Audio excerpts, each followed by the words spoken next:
She looked at me with trembling lips and tears pooling in her wide eyes. "Grandma, do you hate me?" Her voice cracked like something inside me breaking for the last time. My mother didn't hesitate. She just smiled, that thin, poisonous smile, and said, "Gifts are for children who deserve them. Your sister's child is real family." I remember the weight of silence in that room. The air went still, the kind of stillness before a storm. My father didn't even look up. My sister, smug and satisfied, adjusted her daughter's new gold bracelet. I simply said, "I understand," and I walked away.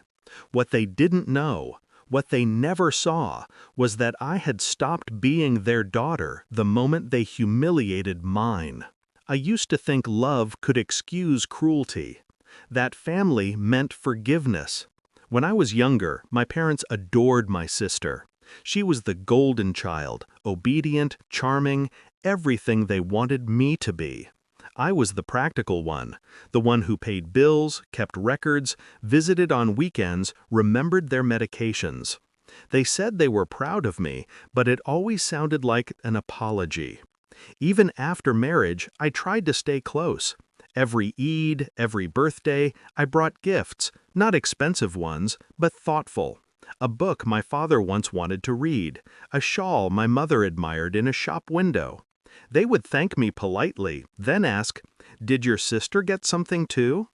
When my daughter was born, I thought maybe things would change. But they never really accepted her. Maybe because she looked like me, quiet eyes, observant, too aware of the tension in every family gathering. They never hugged her first, never remembered her birthday, always compared her to my sister's child, brighter, prettier, real family. Still, I endured, for years, until that day. Until they made my daughter cry. I didn't shout, I didn't cry. I just watched them, memorizing every expression, every dismissive glance. That's when something inside me turned cold.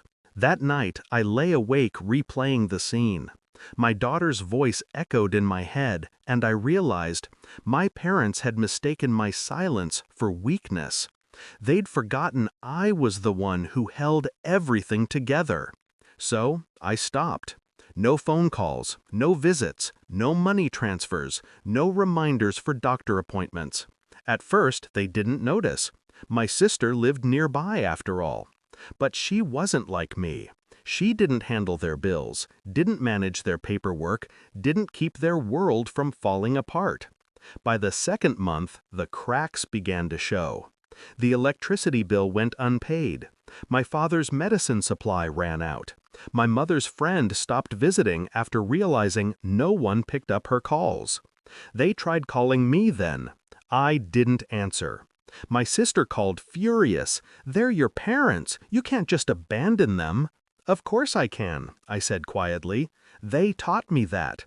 Family is only for those who deserve it." 3 weeks later, they came to my house. I saw them through the window. My father looking smaller than I remembered. My mother's pride still intact, but cracking around the edges. My daughter was doing her homework at the table. She looked up at me, uncertain. "Go to your room, sweetheart," I said. I opened the door. My mother spoke first, voice brittle. "You can't just cut us off. We're your parents." "And she's your granddaughter," I said. "The one you said didn't deserve gifts." "That was a misunderstanding," she muttered. "No," I said calmly. "It was the truth slipping out. The kind of truth people say when they think they'll never face consequences." My father tried to interrupt. "We didn't mean to hurt anyone." "But you did," I said. "And the difference between you and me is I don't forget." They stood there in silence, realizing I wasn't the child who would bend anymore. "I'm not angry," I continued. "Just done." I handed them a sealed envelope. My father hesitated before opening it. Inside were copies of the property transfer documents. Every legal asset they'd once registered jointly in my name had been transferred to theirs. finalized last week. I wanted them to see it before I said the next part. I've given back everything you ever gave me, I said softly. My mother's face paled. Why would you? Because I won't owe you anything. Not love, not guilt, not gratitude. She took a step forward, desperate now. We're your family. I met her eyes. No. You chose your family when you looked at my daughter and said she didn't deserve love. They left without another word. The next day, my sister called, screaming that our parents were humiliated, that I'd broken their hearts. Maybe I did. But they broke something far more fragile. That night, I sat beside my daughter as she slept, her tiny hand wrapped around mine. There was peace in the house. Not joy, not triumph, just peace. The kind that comes when a wound finally closes. For years, I believed revenge was loud, dramatic, messy.